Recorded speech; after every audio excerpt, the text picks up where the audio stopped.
કેન્દ્ર શાસિત પ્રદેશ દીવના ગોગલા જનરલ સમસ્ત ખારવા સમાજ દ્વારા વર્ષો જૂની પરંપરા અને આસ્થા સાથે દરિયાદેવની પૂજા અર્ચનાનો વિશેષ કાર્યક્રમ યોજાયો. ખારવા સમાજના પટેલ અને આગેવાનોની ઉપસ્થિતિમાં દરિયામાં કામ કરતા તમામ માછીમારો અને સીમેન ભાઈઓની સુરક્ષા અને સલામતી માટે વિશેષ પ્રાર્થના કરવામાં આવી હતી. ગોગલા જનરલ સમસ્ત ખારવા સમાજના પટેલ શ્રી રવિન્દ્ર સોલંકીના નેતૃત્વમાં પરંપરાગત ધાર્મિક વિધિ સંપન્ન થઈ ગઈ હતી અને આ પ્રસંગે સમાજમાં મચ્છી રોટીની વર્ષો જૂની પ્રથા દિલથી નિભાવવામાં આવી હતી, જે અંતર્ગત વહેલી સવારે ખારવા સમાજના પરિવારો દ્વારા ઘરેથી ખાસ શેકેલી માછલી અને રોટલી લાવીને ચોરા પર મૂકવામાં આવી હતી. ત્યારબાદ સમાજના કોટવાલ દ્વારા તમામ ચોરા પરથી આ રોટી અને શેકેલી મચ્છી એકત્રિત કરવામાં આવી હતી. આ પ્રસાદી સાથે ફુલહાર, કંકુ, અબીલ, ગુલાલ અને નારિયેળ સહિતની પૂજા સામગ્રીને લઈને સમાજના અગ્રણીઓ દીવના ચક્ર તીર્થ બીચ સ્થિત ઓપન થિયેટર ખાતે પહોંચ્યા હતા.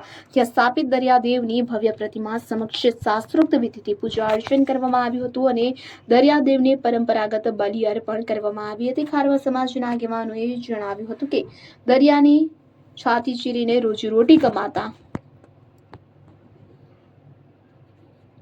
સાગરપુત્રો અને સીમેન ભાઈઓ પર આવનારી કુદરતી આફતો દૂર થાય અને દરિયામાં જનાર દરેક વ્યક્તિ હેમખેમ પોતાના ઘરે પરત ફરે તેવા કલ્યાણકારી ભાવ સાથે આ પૂજન અર્ચન કરવામાં આવે છે. ધાર્મિક મહોત્સવમાં ગોગલા ખારવા સમાજના આગેવાનો, વડીલો અને મોટી સંખ્યામાં સમાજના લોકો ઉપસ્થિત રહ્યા હતા.